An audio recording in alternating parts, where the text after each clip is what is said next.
Welcome to Real Life Counseling, a podcast by The Counseling Corner. I'm Ryan, and I'm here with Dr. Ernie, licensed clinical social worker and founder of The Counseling Corner. Today's episode is a special one. We're sitting down with David and Dayanna, who went through marriage counseling right here at The Counseling Corner with Dr. Ernie. They've been gracious enough to join us to share their experience, the real conversations, the challenges, what they've learned through the process. Whether you're considering marriage counseling or just want to understand how couples work through conflict and grow stronger, this episode is for you. David, Dayanna, how you doing today? Good. We're good. Wonderful. Dr. Ernie, you doing all right? I'm doing great. Thanks, Ryan. Perfect. All right, well, I don't want to waste time. Let's jump in if that's okay. Yeah. Yes. David, Dayanna, can you just give us a flyover of your story? How did you meet? How did you end up getting married? Give us the background. I want to put this disclaimer out before we even go into anything else here, is that for Dayanna and I, our worldview shapes how our story is told. And so just want to acknowledge that we are going to be referring to God throughout this process because it's just part of our faith and our worldview, in believing that he was the one that orchestrated a lot of this movement for us to be together, stay together, even how we discovered Ernie. But it's not meant to be offensive. It's not meant to convert anyone. I don't think that it's our job to do that, but it is our job to bear witness to what was true in our story. And so we hope that you can, if you don't believe what we believe, just believe that we believe it. And I don't need you to believe it, but just also recognize that it is important for us in telling our story that we incorporate our faith into it, because it's what we feel is the foundation for what has caused us to be able to stick together through some really challenging times. But with that disclaimer in play, I would say that Dayanna and I met in New York City. I was living a really grimy life in New York, working in retail as kind of a cover for the reality in which I was kind of like living in as a former drug dealer. And Dayanna ended up working at the same retail stores as me. And we just got to know each other. And through that process, I don't want to say that it was at least love. For me, it was a lot of lust at first. She is beautiful, as you can see. And at the time, I had a low kind of bar in terms of knowing what love was, because I grew up in a really messed up family. But with that being said, I met Dayanna, and there was something really unique about her at the time, in that she is beautiful, but she had a faith in God that was attractive and foreign to me at the time, because I didn't. And somehow through that, we found the ability to kind of connect and be together. And almost immediately, it was kind of chaotic because we weren't grounded in anything real at the time. But that's just kind of Pretty much, yeah. The gist of it was about almost 28 years ago, very young, trying to serve God, but obviously not the right way, hit or miss, basically, but still trying. But yeah, that's pretty much it. We met at the retail store, briefly dated on and off, and then you decided to move over here. Yeah. So a little bit after she and I met, I felt like I had a transformational moment in New York where I felt challenged to just see that the world was bigger than the one that I was living in. And so ultimately, I ghosted her. I left everything behind. In 1998, I moved to Orlando. There was an ex-girlfriend that I had that moved out here. We weren't even together, but it was just kind of exploring that and exploring just needing to be somewhere else. And through that process is where I had a conversion experience, where I had this profound experience with God. It led to about a year and a half, 2 years into that experience, I had this weird epiphany that brought me to a place of thinking about people that I had hurt, people that I had wounded in my life intentionally, and that I just didn't leave in the right way. And a name that just kept popping up in my heart was Dayanna's. And I didn't know how to find her. I didn't know how to get to her other than, yellow pages and looking. I remember her affiliation to the Salvation Army in Queens, New York. And so I just called like 8 Salvation Armies. We found each other again, and ended up starting what would be a platonic relationship at first, because she was in another relationship. And then I want to talk about that time in your life. that time in my life was very interesting. He had left. I didn't hear anything about him. His friends had told me what he was up to. I had no idea the other life that he was living. And yeah, then he called me, and I was with someone else, and we just became friends. And then after I broke up with my relationship, then we just started exploring what this can be.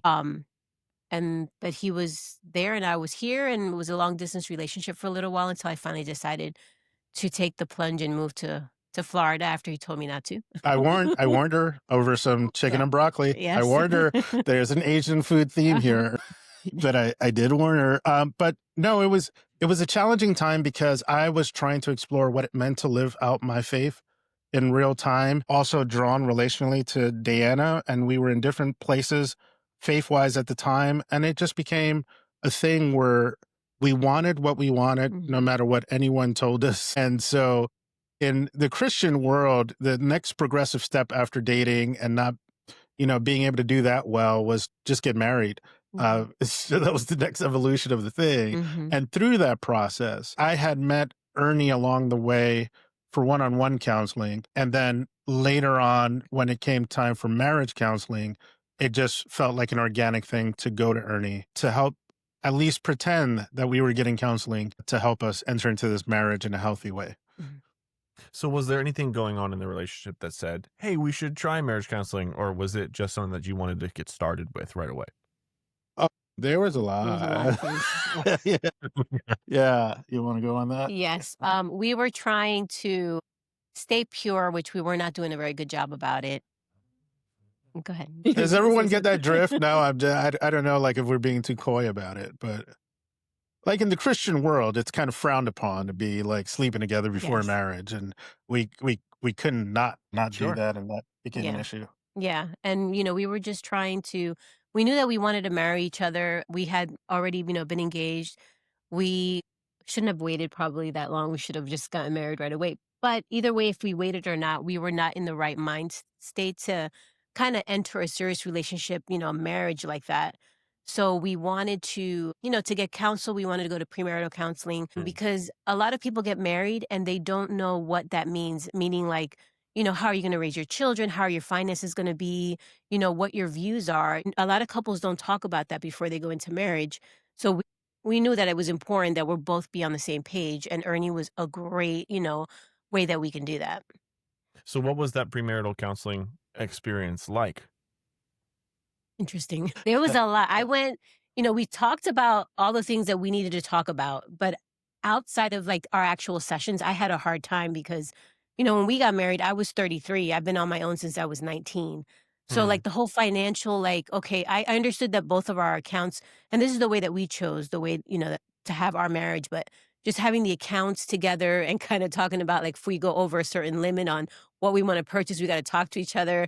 And, being on my own for 33 years, I was like, I make my own money. Why do I have to ask somebody if I can spend a certain amount for a certain thing? And just our views. I'm glad that we did speak about how our kids are going to be raised. We're pretty similar in that page, even now, because we both grew up very differently, but we do agree on certain things that we don't want the kids to do versus what we want them to do. And just, working on our communication. So, those are the things that we talked to Ernie about, and even afterwards, it was a constant communication of what our thoughts were on what marriage should look like. So I would say that yes, and we had very different communication styles, still do have very different communication styles, where I'm very much an extrovert, she's an introvert. I'm in the relationship, I think traditional roles are reversed in the sense that I love talking about feelings, thoughts, and emotions, and like, let's just get to it. And Deanna needs time to process and to kind of work through her feelings and what she's going through, and really coming from unhealthy backgrounds in very different ways, where my family's kind of like drama was very much front and center. My father has multiple kids with different baby mamas, and I grew up in a very volatile kind of environment. Deanna's parents, that nucleus is still together. She has three other brothers, and like there's a different dynamic, and all of that was clashing as soon as like we started talking about what a future looks like together, because I'm competing against shadows of her expectations, and she's competing against my, and both coming into something thinking that we're going to fix each other and that we're some type of weird project, and come to find out Ernie set us straight. Yeah. So yeah, what were the things that you learned about in premarital, and how were you able to carry them into your marriage, at least at first? Okay. I think one of the big, there were many, because when you do this dance where Ernie, he's masterful. I want people to know, I just need to say this because I'm going to compliment Ernie a lot. We're not being paid to do this. We volunteered to do this. And it's important for us to do this because, one, our marriage is not perfect. We believe in being vulnerable and just honest about where we're at. But I cannot deny the effect that counseling had on us. And so if I sound like I'm boasting a lot about Ernie, it's because he means a lot to us. And we quite frankly would not be married to some degree, I don't think, had he not intervened at very strategic moments. But what I would say is that one of the things that I had to learn is that for me, communication is not a want, it's a need. I feel like I need to talk about how I'm feeling, what I'm thinking, like what I'm experiencing. And Dayanna is just kind of like, she's just more internal in the way that she processes it. And so we would get into arguments, and whenever she would go quiet, it would feel like I was being abandoned. And to some degree, it still does today because we're still working through stuff. Originally, like the difference is that it would take days before, and now it's just hours. I'm getting better. We're both getting better. I'm getting better at creating less moments for you not to talk to me. But but all that to say is, I did not know how to handle that in a healthy way. I mean, I would go into rage because it would hurt so much. And so what Ernie taught me was very early on, and I still use this principle today, is that we're allowed to have that space between arguments, but there has to be an agreement that we're coming back to it, right? That there's a time limit on it. It can't be infinite. And it can't be, punishment in that way that she can spend days not talking. And I would say that for me, that was, of many of the things that were shared, there's so many more, but that has been like a lifesaver for me in the marriage, because I know to give Dayanna space when she needs that space, because we're going to come back to talk to it. And for me, it was, basically that my opinion and my thoughts matter, because growing up, our family didn't communicate that way. Like, oh, how are you feeling? How did this make you feel? So for me, it was something that I had to learn as an adult. And being able, and having somebody, because I've been in some really messed up relationships, but having somebody who wants to hear my thoughts, who wants to know how I'm feeling, that wasn't the norm for me.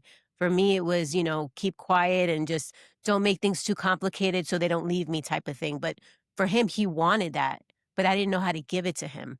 So through counseling, I was like, basically taught that and made known that my opinion and what I feel really does matter. So for me, it was that. It was not staying quiet, because for me, I'm like, hey, I can not talk. I'm okay with not talking. And it would go on for days. I just want to say, Ernie, it worked too well. Yeah, because now now I do right away. And you know what? The funny part is that we've taught our daughters that. So now our daughters will come up and be like, can I tell you how I'm feeling? And we're both like, oh man, here it comes. Because we're teaching our daughters that now. Like, we want to know your thoughts. If we said something that hurt you, we want to know. So now they're very good at telling us what they think. Which, if I could say this and not kind of hijack the interview, but I don't think that we could have imagined by any scale the generational impact that doing all of this counseling would have on our lives and our families, because we've been able to step into some really difficult situations with the tools that we've learned through counseling to be able to share those with other people, which is kind of like a weird thing. It most shows up in our daughters, which is why I'm eternally grateful that there is an Ernie that exists and that God had placed him in our lives. Wow, thank you. Well, good for you guys for being willing to, bring everything into the light, right, and go through this. But to be clear for the listeners, was this all in premarital, and you guys were good to go in your marriage and Oh, no. no. Can you clarify that? He might get a call next week after this episode.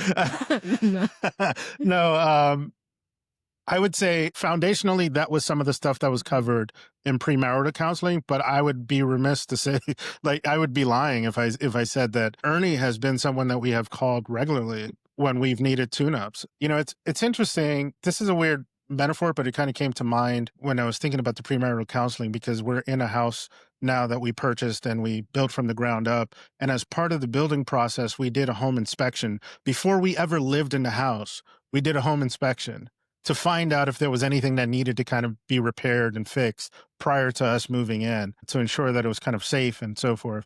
And it's just kind of like, we do that for homes, but we don't do that for our marriages. And, like the average person is moving every 3 to 5 years and probably more in this economy, who knows? But at the end of the day, like, this is a forever for us, and we needed to keep getting in home inspections. And so once the house is built, we've done additional inspections where, because of the familiarity, Ernie knowing both Dayanna and I individually, because we've had individual counseling sessions and we've had corporate counseling sessions, he knows how, and we both feel very safe. Is that the right word? I don't want to say safe in the sense of, because I think everyone processes different, but I think he's created a vulnerable space where we can just say what we need to say, even if what comes back as us might hurt us, because it's not what we want to hear. A vulnerable space is, I guess, what I want to say there.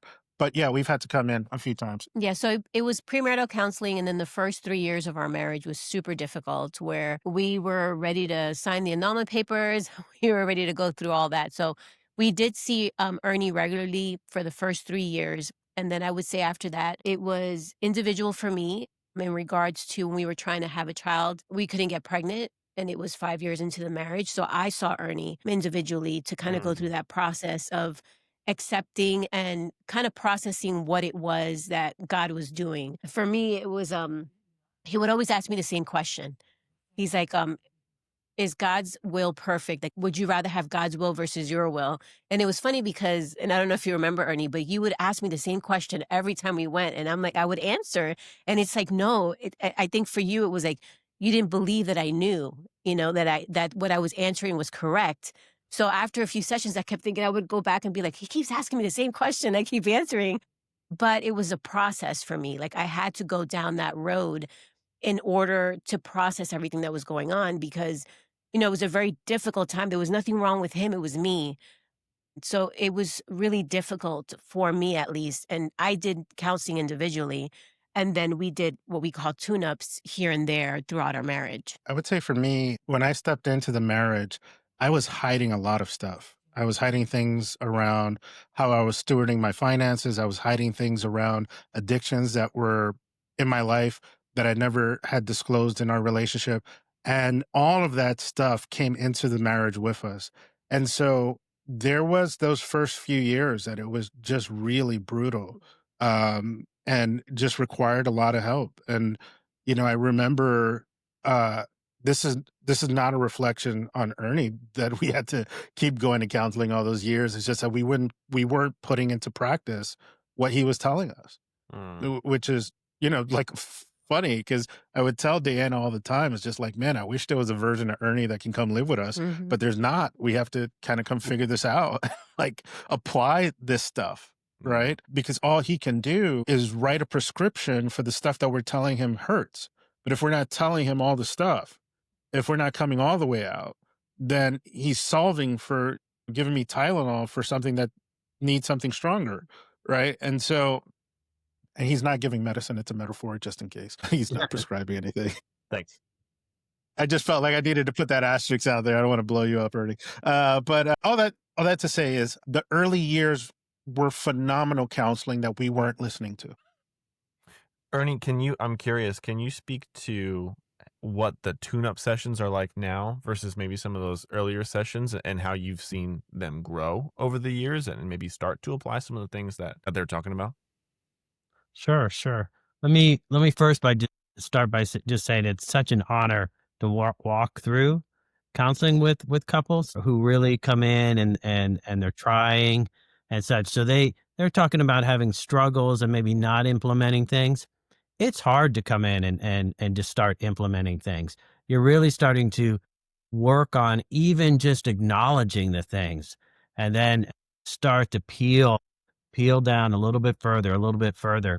So certainly in counseling, whether you're working with kids, teenagers, adults, couples, you're frequently trying to decrease the frequency of the issues, decrease the intensity of the issues, and decrease the duration. and Mm. increase the frequency of good things and increase the intensity of good things and increase the duration of good things, right? But even if you decrease the frequency, you're still going to have some frequency, very likely. There's probably, it's hard to get it down to zero. Now, hopefully you can get it down to zero. That's what you're trying to do. And hopefully you can get that intensity down and the bounce back. Hopefully you can get that, it doesn't take long to bounce back. Like what David and Dayanna were talking about. Now there might be some issues, but like it takes a minute. It takes 10 minutes and boom, we bounce back. That is so much better than 10 days, 10 minutes, right? So much better. So that duration has decreased significantly, but there's still some duration sometimes. There's still some intensity and there's still some frequency. So when that frequency starts to bump up a bit, right, or the intensity starts to get up or the duration starts to get up, you may come back in. The other thing is, just like any athlete, you get really good at level 1 and then you move on to like, oh, now you're at travel ball or now you're doing this, right? Now you're level 10. Like I have a son, level 10 gymnast, right? That's harder than level 7. Right? 7, 8, 9, and each part of life, you go into new stuff, and that new stuff takes even more to do, even harder. So it's such an honor to see a couple walk through stuff, be willing to keep at it, keep trying in this day of when people just throw things away. Oh, it's not working perfectly, I just throw it away. To have people that just really want to try to make this work and willing to keep trying.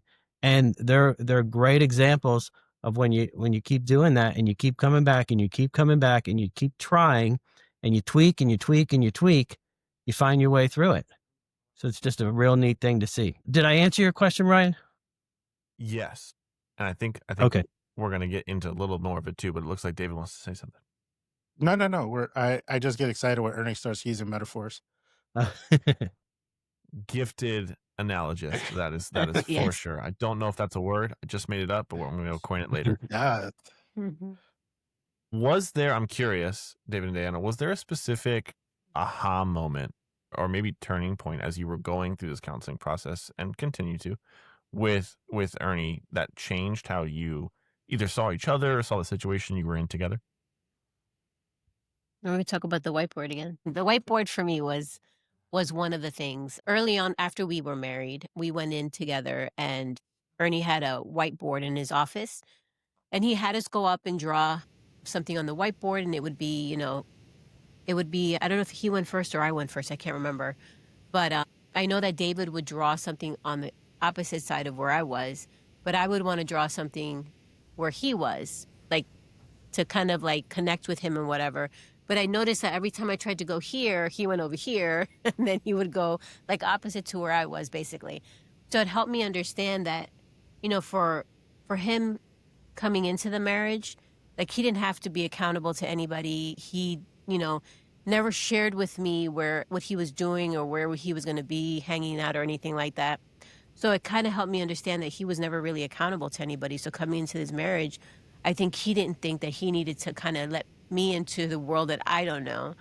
And I was left kind of guessing where he was, which wasn't a great feeling when you first get married. So for me, it was kind of understanding where he's from. I mean, he left his home when you were what, 13 or No. younger? Oh, 18. 18? Yeah. But you were out in the streets when? Yeah. Early, right? Yeah, early. So for me, it was kind of understanding all that because I didn't really know his full background and the way that he was raised really until we started getting close to our wedding. And then things were starting to kind of come out that I was just like, oh, I didn't know about all this. So in our marriage, I was still learning things about him. So that was helpful for me, at least, to know that he's just not used to accountability or letting somebody fully into his life. And that's something that I had to be patient about. You? I think I'm processing that in real time. Reframe that question for me. Was there a specific moment or like a moment you remember in the counseling process where you maybe had like an epiphany or something really pivoted for you, where you changed your approach or you understood something new about yourself or David?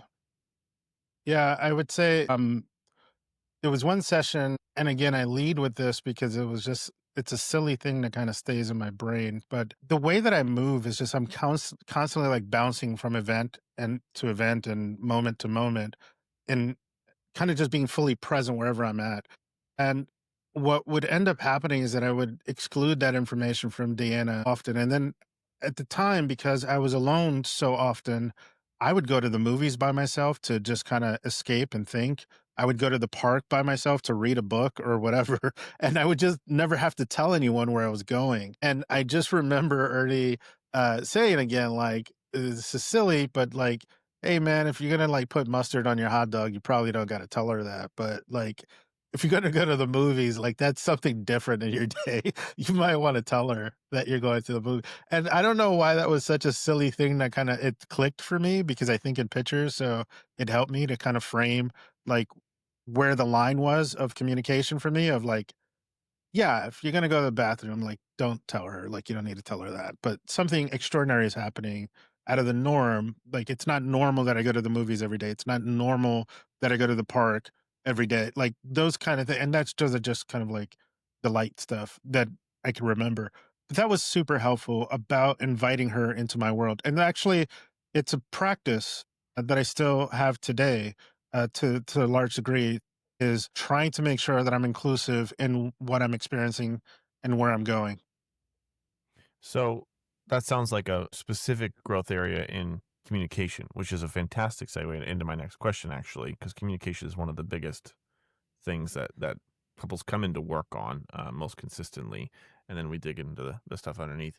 Were there things you learned about communication, or maybe even resolving conflict, that surprised you? Things maybe you didn't expect, or things didn't work the way you thought that they would? Bingo. I think I shared mine. Diana's processing of situations was really helpful to go through counseling to understand it, with having a third party there to help lend me language around what I was experiencing because I had never been in a relationship like this, and I had never. It was just never been married before. I never had any of these like long-term situations. So any other previous relationship, I could just retreat to a neutral corner, right? Even prior to marriage, we could just retreat to our own spaces. But when you're living with someone, it's like it doesn't matter the square footage. It just feels too small when you're not talking and when there's conflict. And if I didn't have the opportunity, because like I shared, it sounds absurd, but it's a need for me to communicate. If I didn't understand that she needed space to process, and if I were to give her that, that I would get what I wanted from it, that then I think I don't know that I could have been with her all of this time because it was that important to me and it hurt so much in the beginning when I didn't understand it. Because it literally, like to me, it translated to abandonment like we were Mm. in the middle of something together and this person chose to take their ball and stop playing. Like in the middle of like the thing. And it was just kind of the sense of just like what just happened. Something is something, but like when there's nothing, then I think as people we're left to tell the worst versions of the stories in our own imagination. And I got a really turd of an imagination, so I would just make up really bad stories. So anyways, that was mine. Yeah, Yeah, it's pretty much. Oh, sorry, Ernie, you want to say something? I was just going to make a quick comment on David's point there, and it connects with your point earlier. Is it's super, super common for couples to have what we call the pursuer and the distancer. And so one pursues and one distances. And so usually when that's occurring, the one who's pursuing has, I've got to do this. I feel abandoned. I've got to do this. I've got to connect in order to repair. The other one, I've got to have this space to keep it from going bad. I'm protecting, I'm protecting. So both are trying to protect the relationship. I need some time because I don't know how to navigate through this. And it's going to go badly if I don't have this space. And this other one, I need this now. So if they can each agree or understand each other, then one can get their space, but know that they need to return as soon as they can because this one's over here. I need it. I need it. So they return. And as long as this person knows they're going to return, they can go, they can breathe, they can slow down, and they know, hey, we're coming back to this. We'll be okay. Short term, we might have a struggle. long term, we're going to be good. We're going to return to this and we're going to resolve it. So that's a really common, big thing that we see in it's one of many, but that's one of the things. And we kind of slow it down, look at it and see how this is playing out. And for David and Dayanna, they're talking about how that was just so important for them to get that piece right. And when they had that piece right, so many other pieces could fall into place. I think just to add this on before you say what you were going to say is that there was another, because when you were talking, you kind of rattled something. Um, there was another point too that I believe came through our counseling sessions, which was, is this person intending to harm me? Because this person may hurt me, but are they intending to harm me? And harm is different than hurt. And in that sense of, there's an intentionality and maliciousness kind of to the harm. Like I'm intentionally going in to do this thing to you. Or is this person kind of like a porcupine, just trying to protect themselves? And in protecting themselves, they're going to hurt you, right? It might not say something the right way, but if I can find that part of the relationship that at the foundation, I know Deanna loves me. She would never want to harm me. And I believe that, not like trying to convince myself. Then it's easy to kind of move past that, and so many other references I can make, but I don't want to monopolize this. But yeah. No, I was gonna agree with you and what Ernie said. As the one that doesn't wanna I don't process the way he does. I need time to process, and if I'm in the heat of a moment of in a discussion or a debate or whatever you would wanna call it, I don't wanna say something that I'm not gonna be able to take back. So if I need some time just to get my thoughts together and make sure that my words don't hurt him, then I wanna be able to take that spot, no, that time, but knowing that I have to give him, and this is one of the things that you would always tell me, Ernie, is if you're gonna take your time, that's fine, but give him a time when you were gonna come back to it. Don't just go and take days and not come back, but, like, be like, "Okay, well, I need until tomorrow, or continue talking tonight." That was something very important because in my head, I'm like, "Well, if I can take my time, we'll just wait for Uh, the next issue to come, and I'll just uh, call both of them together." But no, uh. it was important for me to go back and be like, "Okay, give me until tomorrow. Give me until later." So that was, like, really important as well. Most definitely. So as you continue to work on your relationship, right, and there's consistent tune-ups, what would you say has been the biggest change in your relationship today from the day after your wedding? Oh, we have, speaking for myself, Dana's not a project for me to fix. I went because how we entered this thing, there was love there. There was always love. As dysfunctional as it was love. I could not see my life without her, which is what led to this position of like, let's get married.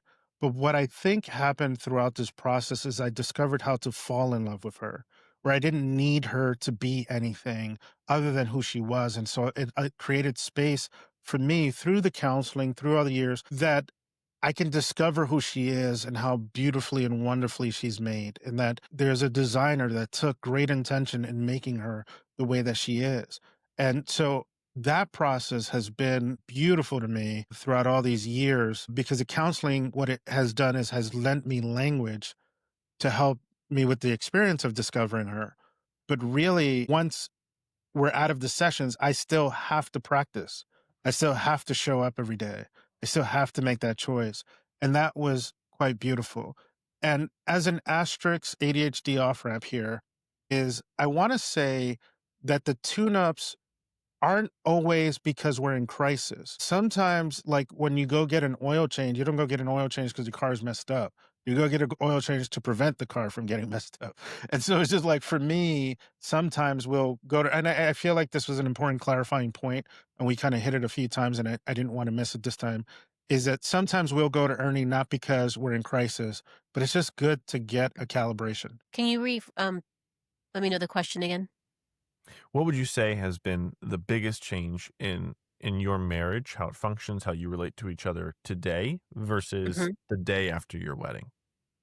So for me, I think, besides what we went through in the beginning, I think becoming parents and That's a now big Yes. being deal. parents being parents of a 12 and 13-year-old has been very interesting. But for me, it's been amazing to see David as a dad, because he didn't really have a good example of the dad that he is now. And I know for a fact that what we've gone through in our marriage has made him the dad that he is now. The love for God that he has, the love for Jesus, has made him the dad that he is to our girls. Because let me tell you, whoever marries our daughters are going to have something, that they have to kind of keep in mind of who he is and what they're used to, how they're used to being treated and loved, which I definitely admire. So for me, it's been great just seeing him, not only us getting closer as husband and wife, but also him being the dad that he is to our girls. That has been the biggest change. I think this season of the girls being the ages that they are and what they go through as young ladies at this age has been interesting to see. But I've also seen how we're a team and we're able to kind of go into this as a team, regardless of what they play off of each other, which is very interesting at times. But we're a team, and I think that's been one of the most beautiful things this season, that I've been able to see that I'm not alone in this parenting thing, that we're together.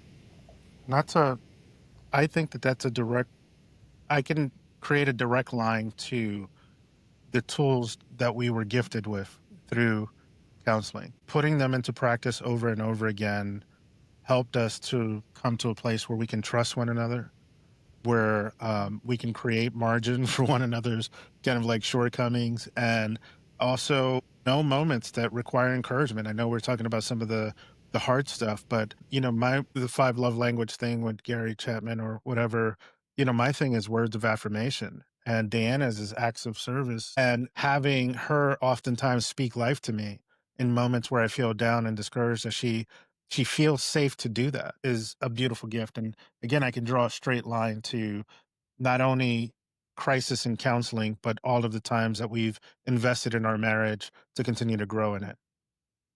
And by the way, yeah, when you add kids to the mix, you definitely need support. So think about counseling like when you got kids.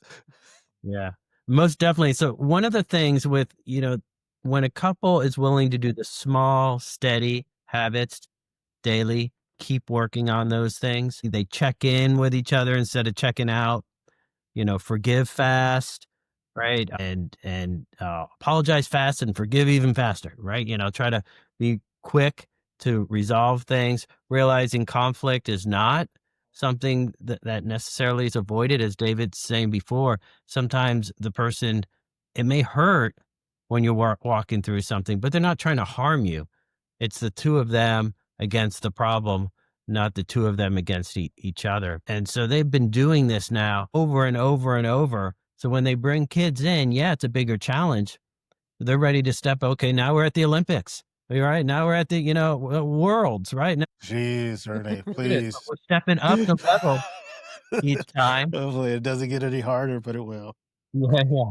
It does get harder. I mean, there's all sorts of things that you what's next? There's got illness, you got all sorts of stuff that Yeah. can come in, and it can be struggles. And you know, what's neat is David and Diana also, they didn't just take their stuff and just, we're good. Now we're going to go hide over here. They did have kids. They did impact their families. They did impact their churches. They did impact other people's lives. David's working with guys who, just all his side work that he does. He's working with guys who are like fatherless, right? Helping them. And is pouring into women, helping them with their lives, right? And that's a lot of stuff that they've been able to impact other people because they were willing to do the small, steady habits. They're willing to invest that time because it mattered. Reason we invest is because it matters. We invest in things that matter, and they've invested in their relationship, really willing to do what it takes to get good at it. Mm. Not like good at it, and now we got there, we're done. Look at us, right? But we're ready to take that next step and do even harder stuff. Yeah, I think like it's so funny. Like I have all of these random kind of like tools around because I've bought them separately. And then like I found this super sale on this one kit that has like 1,001 tools, whatever, the thing is. And by the way, I'm not handy at all. It's just the illusion of feeling like I have the tools makes me feel. But if I needed to fix something or break something, because that's the tendency of what I do, I have the tools. But if I don't have the tool that I specifically need for that job because I've never encountered it before, I know where to find it. And that's where to me, like counseling comes in, is I know where to find the help when I need the help. And that's what it's afforded us. So I love that. If someone was listening, they were considering marriage counseling or thought maybe this would be good for us, what would you yeah, say to that just person? do it. Just do it. Just I always believe that if both parties are willing to participate in counseling, to go ahead and do that because that means that there's still hope. And if one is, but the other one's not sure, but they do it anyway, they just agree to go to counseling anyway. To do it, it's going to be hard. It's not easy. It might not be 1 or 2 sessions. It might be 1 or 2 years that you have to go to counseling, but it's worth the work to save a love that you had for the person in the beginning, even if you don't feel it at that very moment, because you don't ever want to ask yourself, what if I would have tried it? That would have saved our marriage? Would I have had a happier life?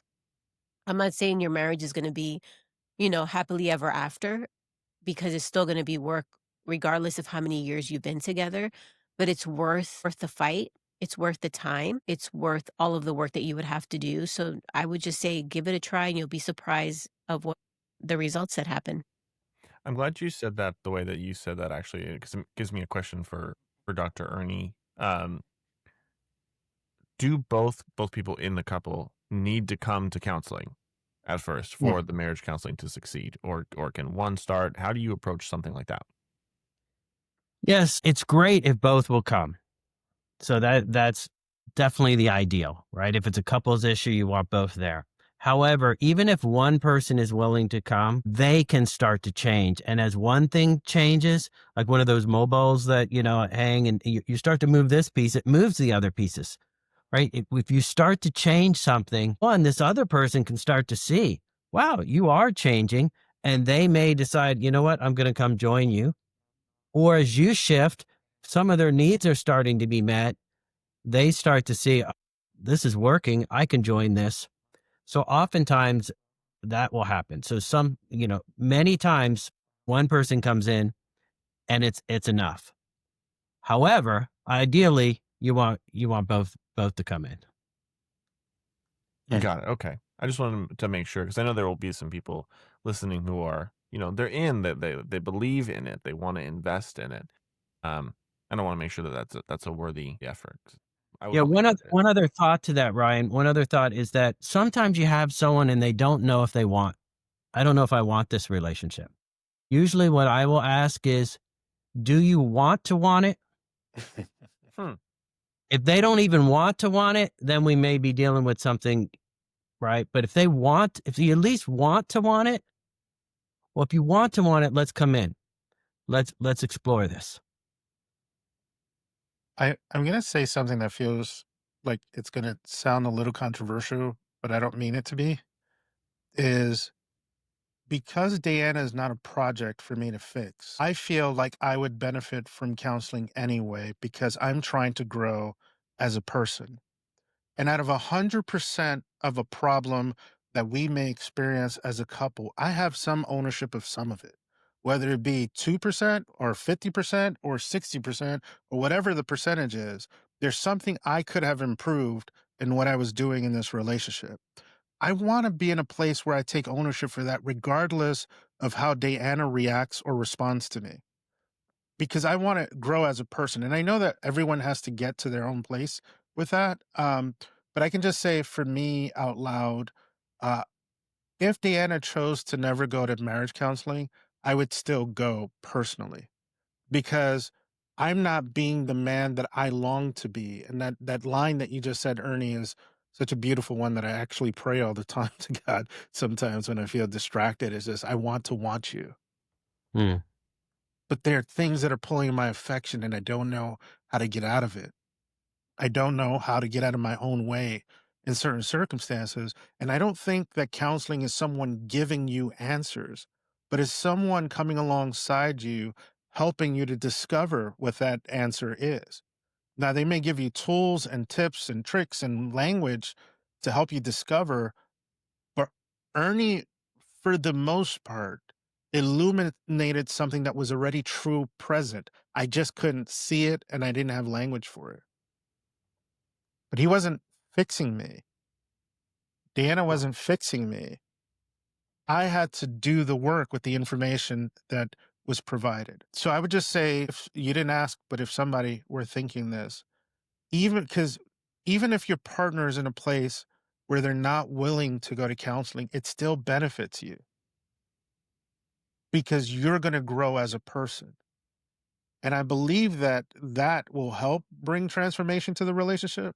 But even if it doesn't, in the worst case scenario, if it doesn't, you're still left with you in any other relationship in life. So why not try to grow to be the best version of you? And that can be helped through counseling. So I don't know if that's controversial. I don't know what that is, but It's catch it if you powerful. want It's to, good. edit if you don't. I don't know. No, it's Good stuff. great. I mean, yeah, it's accountability, right? And at the end of the day, relationships are the merging of two people, especially marriage, into one, which means that the growth of Ah, one will inevitably grow the other in some way. I think that is just how it's designed. geez, layer in, family dynamics, economics, layer in church. Church has its own dynamic. Like if you're whatever flavor of Christian you are, whatever you are, that comes with its own thing. And we bring all of that into a relationship and it's just like, good luck. Yeah. Good luck. Yeah, it's like, no, man, this is a mess here. And we got to unscramble some of this stuff and figure out what's our story. Can I share a stupid story? First few years of our marriage, this was always topical in Ernie. First few years of our marriage, Dayanna grew up like Griswold's Christmas, right? Like lights and like reindeers and like all this other stuff. And I had Charlie Brown's Christmas, right? Like the tree that's like got the one thing, and like gifts weren't wrapped, they just were in the bag. Like you got gifts, but they were just in the bag from the store. It was just give you. I will tell you that every October around this time, in fact, every October for the first 3 years, there would be epic fights in our marriage. Epic. Because I didn't understand who was looking at the Christmas tree when we weren't there. So why am I paying the light for it? I didn't understand all of this other stuff. And one of the things that I had to discover, and it really came through the birth of our first child, was that we get to write our own story in this marriage. We don't have to live in the shadows of whatever we came up in, but we get to write our own stories. That came out in counseling. That was Ernie right there with his fingers and levels and all the analogies and metaphors. That's where that came from. And I'm telling you, it's literally has transformed our lives. And now there's Christmas trees. I haven't put the Christmas lights yet, but there's Christmas trees and ornaments and other stuff because we saw Ernie. Good luck. Well, there you go, Ernie. I hope you get a cut of Christmas trees across America. Well, I think that's a fantastic place to wrap. And now you've got me excited for Christmas. So I'm going to go get started on my decoration. Well, I want to talk to our listeners real quick. If you're in a place where you and your spouse or partner need help finding your way back to each other, marriage counseling can be a powerful step. Our team at the Counseling Corner is here to help couples reconnect, rebuild, renew their relationship, and write your own stories together. So if that sounds interesting to you, or you even just want to explore what that could look like, go ahead and visit us at thecounselingcorner.net or give us a call. Schedule an appointment. We've got offices in Orlando, downtown, Claremont, and then Orange City as well. And don't forget to follow us on Instagram, Facebook, and subscribe to the show on Spotify, Apple, or YouTube for more content like this. I want to say thank you so much, David and Dayanna, for coming out, sharing your story, being vulnerable with us. It takes a lot of courage and bravery, one, to do the work that you've done, and then two, to share it. So thank you for the impact that you've had on each other, on your family, on your community, and on us. It means the world. So thank you so much. Most definitely. Thank you for having us. Absolutely. Well, if this conversation encouraged any of our listeners, please go ahead and share it with someone who maybe could use some encouragement themselves. You've been listening to Real Life Counseling, a podcast by The Counseling Corner. Until next time, everybody, take care of yourself and the people you love. Have a great weekend. Thank you, guys.